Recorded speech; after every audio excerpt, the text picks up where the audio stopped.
Welcome to Cancer Newsline, a podcast series from the University of Texas MD Anderson Cancer Center. Cancer Newsline helps you stay current with the news on cancer research, diagnosis, treatment, and prevention, providing the latest information on reducing your family's cancer risk. I'm your host, Lisa Garvin. Today, our guest is Dr. Jack Roth. He is a professor of thoracic and cardiovascular surgery here at MD Anderson, and he's also director of the W.M. Keck Center for Innovative Cancer Therapies. And we'll be talking about one of those therapies today. It's the STARS trial for early-stage lung cancer patients. What is STARS, Dr. Roth? Well, STARS is actually an acronym, and it abbreviates Stereotactic Radiation Therapy versus Surgery. That's the way the clinical trial is designed. We're comparing a new type of radiation treatment called stereotactic radiation therapy, and we're comparing that to a conventional treatment for early-stage lung cancer, which is surgical resection. And typically, early-stage cancers, lung cancer is one of those where it's generally not caught early. How many people are we catching in the early stages of lung cancer? Well, fortunately, we're catching more and more people, and this is due to the wider use of screening technologies such as CT scanning and the fact that people are getting more examinations, sometimes for other types of problems which pick up incidental lung cancers. Overall, I would say probably about 25% of all the lung cancer patients that we see have early-stage lung cancer. Let's talk about stereotactic radiation therapy. What is that exactly, and how does it differ from conventional delivery methods of radiation? Well, stereotactic radiation therapy delivers the radiation beam in extremely small doses at a variety of different positions for the patient. The beam basically rotates around the patient, and by doing this, very little of the radiation is delivered to normal tissue, but very high levels of radiation are focused on the tumor. So the doses of radiation that the tumor receives are much higher than the doses that are given with conventional fractionated radiation therapy. Now, I'm not a radiation oncologist. I'm a thoracic surgeon, so I'm giving you a very simplified description of this. But fractionated radiation therapy usually gives doses over about a 5 to 6 week period of time. And the maximum dose for most lung cancer patients is generally in the range of 60 gray. Gray is a measurement of the dose of radiation. And that would be considered a fairly high dose. But by focusing the radiation beam in the way that stereotactic radiation therapy does, the tumor receives doses in excess of 100 gray.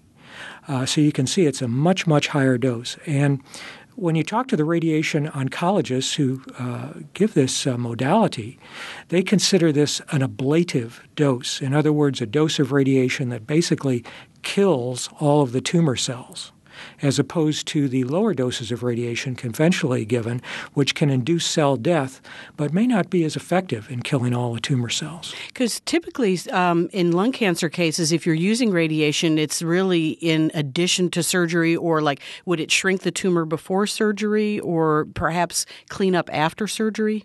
Well, the most general application for radiation therapy is in patients who can't undergo surgery.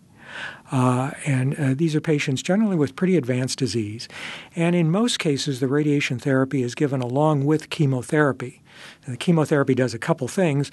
It can circulate in the body, and it can kill tumor cells and other organs.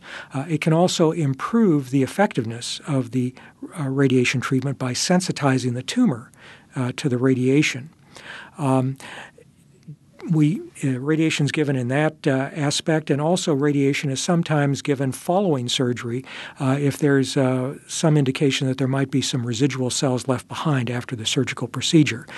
But this idea of giving a stereotactic radiation therapy as a curative treatment for early-stage lung cancer is relatively new.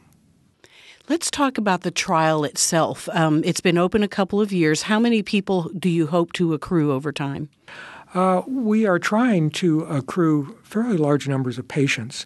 Our first goal is to get at least 180 patients before we'll do a statistical analysis.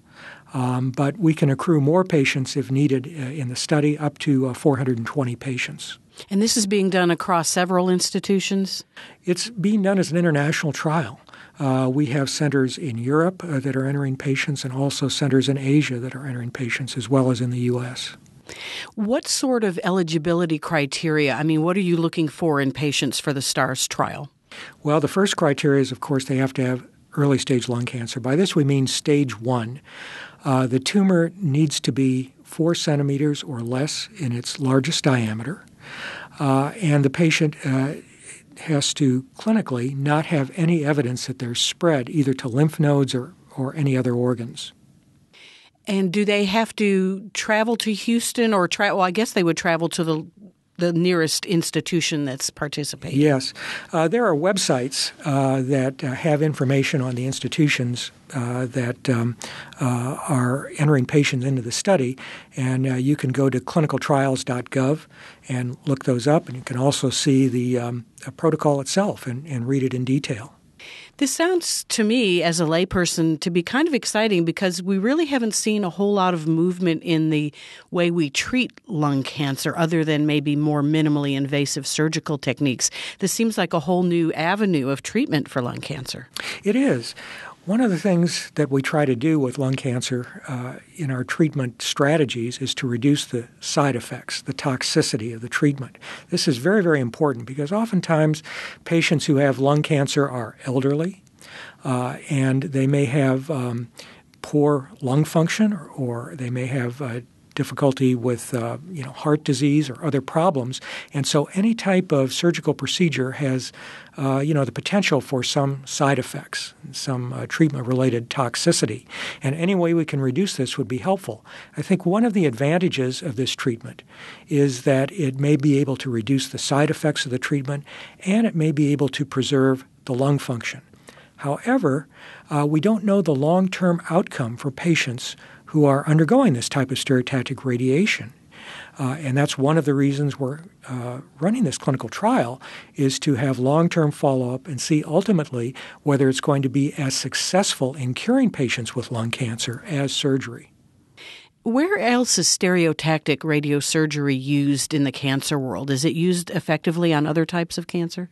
Well, it started out with the use for brain tumors. This is how it was originally developed.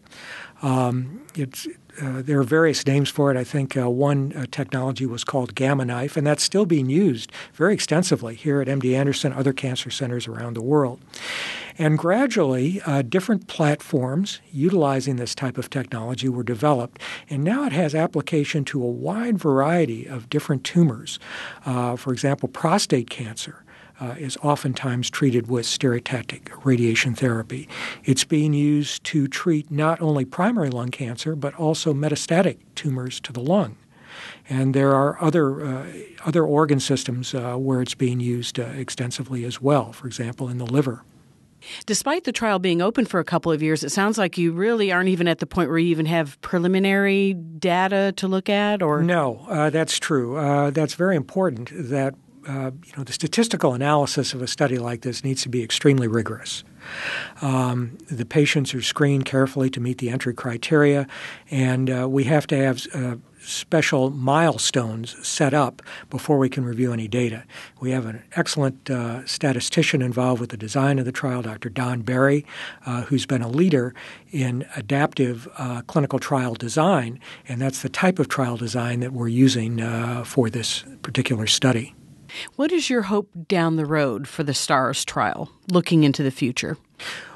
Well, this is a very promising technology.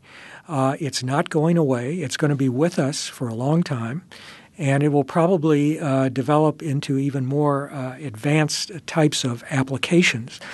When a new technology like this comes along, we need to know which patients are going to benefit. We need to know if there are serious, side effects or complications in the short term or long term. And we need to know how this fits into our overall multidisciplinary treatment plan. I think the STARS trial is going to give us that information.